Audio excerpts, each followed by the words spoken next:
নমস্কার বন্ধুরা, সকলকে স্বাগত জানাই বেঙ্গলি জব 5 ইউটিউব চ্যানেলের পক্ষ থেকে। বন্ধুরা, আজকে তোমাদের জন্য নতুন আরও একটি বেসরকারি চাকরির বিজ্ঞপ্তি নিয়ে এসেছি, যেখানে তোমরা 10 পাস করলে তোমরা ইজিলি আবেদন করতে পারবে। আর এই ভ্যাকেন্সিটি হচ্ছে রাজ্যের সিকিউরিটি গার্ডে পোস্ট, এখানে লোক নিয়োগ করা হচ্ছে। তো আজকের এই ভিডিওটিতে আমি আলোচনা করব কীভাবে তোমরা আবেদন করবে, সিলেকশন প্রসেস কী রাখা হচ্ছে, সব কিছু বিস্তারিত আমি এই ভিডিওটির মাধ্যমে আলোচনা করে থাকবো। তো তোমরা যারা আমার চ্যানেলে নতুন ভিজিট করছো, প্লিজ চ্যানেলটি সাবস্ক্রাইব করে দিও এবং পাশে থাকা বেল আইকনটি প্রেস করে দিও, কারণ যখনই আমি ভিডিও আপলোড করব সরাসরি তোমাদের কাছে নোটিফিকেশান চলে যাবে। আর এই নোটিফিকেশানটি ডাউনলোড করার জন্য তোমরা আমাদের হোয়াটসঅ্যাপ গ্রুপ বা চ্যানেলে জয়েন হয়ে যেতে পারো, লিঙ্ক ভিডিও ডেসক্রিপশানে দেওয়া রয়েছে। ঠিক আছে, তো চলো দেখতে থাকো পুরো ভিডিওটি স্কিপ না করে। তো বন্ধুরা, দেখতে পাচ্ছ এটা হচ্ছে নোটিফিকেশান, যেটা আইপিএসএস এর তরফ থেকে এই নোটিফিকেশানটি বেরিয়েছে। আইপিপিএস হচ্ছে ইন্ডিয়ান প্রাইভেট সিকিউরিটি সার্ভিস, ঠিক আছে, যেখানে সিকিউরিটি গার্ড নিয়োগ করা হচ্ছে। ভ্যাকেন্সি রাখা রয়েছে প্রায় 20টির মতো ভ্যাকেন্সি রাখা রয়েছে, এবং কোয়ালিফিকেশান রাখা রয়েছে মিনিমাম 10 পাস। তোমরা যদি 10 পাস করে থাকো তাহলে তোমরা এই সিকিউরিটি গার্ডে তোমরা অ্যাপ্লাই করতে পারবে। আর ইন্ডিয়ান প্রাইভেট সিকিউরিটি সার্ভিস এটা কি তোমাদের জানতে হলে সেটা জানতে হবে তোমাদের। ইন্ডিয়ান প্রাইভেট সিকিউরিটি সার্ভিস হচ্ছে একটা এজেন্সি, ঠিক আছে। এই এজেন্সির মাধ্যমে কি হয়, রিক্রুটমেন্ট করা হয়, সিকিউরিটি গার্ড নিয়োগ করা, এবং সেই সিকিউরিটি গার্ডকে বিভিন্ন জায়গায় পরবর্তীকালে পোস্টিং দেওয়া হয়। ঠিক আছে, এটা হচ্ছে সেই এজেন্সি বা কোম্পানির নেমটি। এই কোম্পানির আন্ডারে তোমাদের রিক্রুটমেন্টটা করা হবে এখানে। তারপর এখানে তোমাদের বয়স দেওয়া আছে মিনিমাম 20 থেকে 45 ইয়ার্স হতে হবে। ঠিক আছে, 20 থেকে 45-এর মধ্যে তো যদি তোমাদের বয়স থেকে থাকে তাহলে তোমরা আবেদন করতে পারবে। তাও শুধু পুরুষ কর্মীরাই শুধু এখানে আবেদনটা করতে পারবে। আর এখানে স্যালারি রাখা রয়েছে তোমাদের 9,000 টাকা থেকে শুরু করে প্রায় 10,000 টাকা পর্যন্ত তোমাদের স্যালারি দেওয়া হবে পার মান্থ।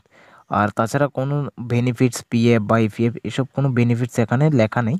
তারপর এখানে লেখা রয়েছে জব লোকেশন। জব লোকেশন রাখা রয়েছে আগরতলাতেই তোমাদের জব লোকেশনটা হবে, এবং এখানে 4টি জায়গা রাখা রয়েছে, যেমন কল্যাণী, মৎস্যমণি, শ্যামলী বাজার অ্যান্ড উজ্জয়ন্ত প্লেস। এই 4টি জায়গাতে এখানে তোমাদের রিক্রুটমেন্টটা করা হবে। আর অ্যাপ্লাই যে লাস্ট ডেট সেটা রাখা রয়েছে 22 সেপ্টেম্বর 2024। ঠিক আছে, 22 সেপ্টেম্বর আগে তোমাদের অ্যাপ্লাইটা করতে হবে। আর তোমাদের ওয়াক ইন ইন্টারভিউটা হবে 23/9/2024। মানে তোমাদের কি হয়, আবেদনটা করতে হবে 22/9-এর আগে, তারপর তোমাদের ওয়াক ইন ইন্টারভিউ ডেট রাখা রয়েছে 23/9/2024। ঠিক আছে, তো তোমরা কী করবে, ওই ওয়াক ইন ইন্টারভিউ সেন্টারে গিয়ে তোমরা ইন্টারভিউটা দিতে পারবে। ঠিক আছে, তারপর বলা হচ্ছে interested candidate submit their CV এবং বায়োডাটা। এখানে 4টি ফোন নাম্বার রাখা রয়েছে। এই নম্বরগুলিতে তোমরা কি করবে, সিভি অথবা বায়োডাটা পাঠাবে। ঠিক আছে, এই নম্বর তোমরা ফোন করে কথা বলে নেবে, বিস্তারিত সব কিছু তোমরা নিজেরাই জেনে নেবে। ঠিক আছে, এবং বেতন, কাজের বিবরণ সব কিছু বিস্তারিত তোমরা জেনে নেবে। ঠিক আছে, এবং তারপর তোমরা বায়োডাটা অথবা সিভিটা পাঠিয়ে দেবে। তারপর পাঠানোর পরে তোমাদের পরবর্তীকালে 23 তারিখের আগে তোমাদের ইন্টারভিউর জন্য ডাকা হবে।